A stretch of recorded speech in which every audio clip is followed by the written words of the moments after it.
Hello class, welcome to week 3 of the English Composition 2 course here at MACU. I'm going to be walking you through some content information and I'd like you to follow along with me.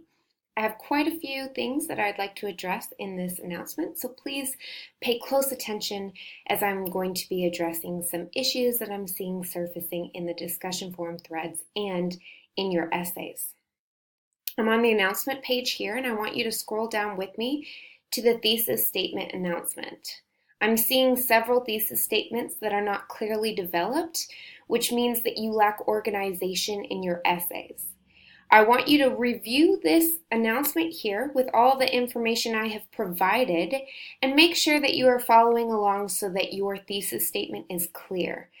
Your thesis statements need to address the prompt directly, so make sure that you know what the prompt is, what the assignment is asking of you, but I also want you to keep in mind that you need to be reviewing the style of essay.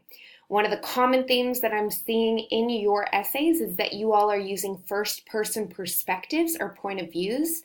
And this essay, most essays, are not about your personal perspectives, but rather about the text and what you can incorporate from the sources in order to support your reasoning. So you're not going to be saying, I think, I believe, I see, because it's not about you, even though these items are insinuated because you are the author of your essay. Instead of using I think, I believe, I want you to state your ideas and thoughts as if they are statements, as if they are concrete, because you are arguing these statements and you are using the text to defend your reasoning. In essence, your readers don't want to know what you think or you believe. They want to know what the text says in support of your thesis statement, which is essentially what you think and what you believe. If you have questions about that, please email me. It's imperative that you guys follow these directions so that you don't write in first person. The only style essay that you can write in first person and that be acceptable in academia is a reflective essay.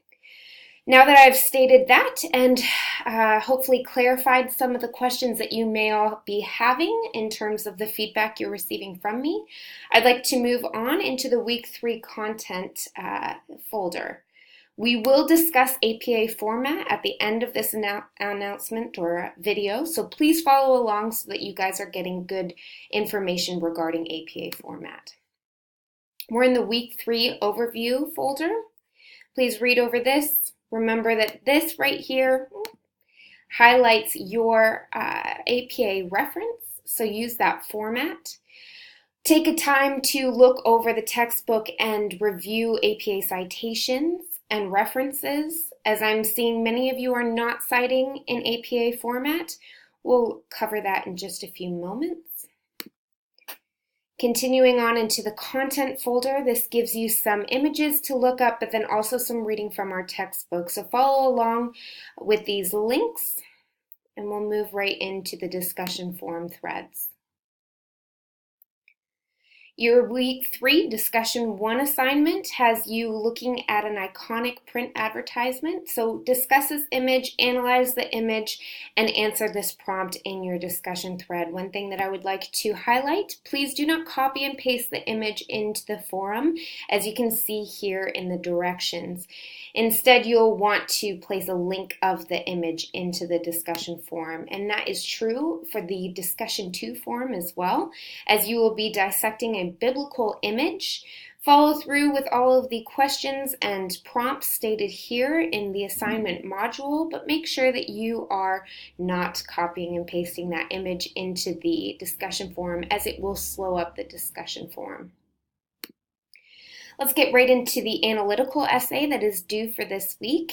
You will be assessing or analyzing an image, and those images can come from the images that you've chosen for the discussion forums. So please take a look at this prompt. You're going to be writing a slightly longer essay and answering these questions here.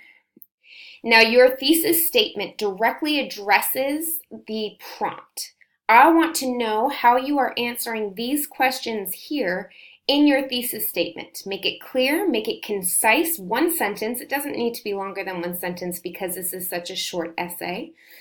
And then I will be able to follow along in your essay with your body paragraphs. Your body paragraphs are going to highlight the ideas that you've presented in your thesis statement in the exact order that you have presented it in your thesis statement. It should be very clear what I expect to read as soon as I read your thesis. One sentence and I gain the entire purpose of your essay. Thesis statements are imperative. Please make sure that you are developing a clear thesis statement, and if you are having trouble developing a clear thesis statement, feel free to email me. We can work through it together and I can help you along the way. Review the APA template for formatting issues. This is the essay grading rubric that I am using. You all are seeing this as you gain feedback from me week by week. Make sure that you are submitting this draft by day 5. And I think that's all we need to discuss for the analytical essay. Make sure that you are analyzing, or the analytical style that you can read in the textbook. It'll give you a good overview of what an analytical essay should look like. And then the reflective journal is pretty similar to the reflective journals that you all have been turning in or submitting in the first 2 weeks. So please continue to follow that format and use the reflective journal example document provided right here for the formatting purposes that you all need to follow for the assignment. I want to use actually one of my papers from university, from my master's degree. So I will just bring this paper in, and I want to point out my in-text citations. And this is where you all are kind of falling short of completing the APA format, and it can get you into trouble in terms of being reported for plagiarism. So I just want to point out some examples that I've used in my writing. So I have here the author's surname followed by the publication year in parentheses in my signal phrase.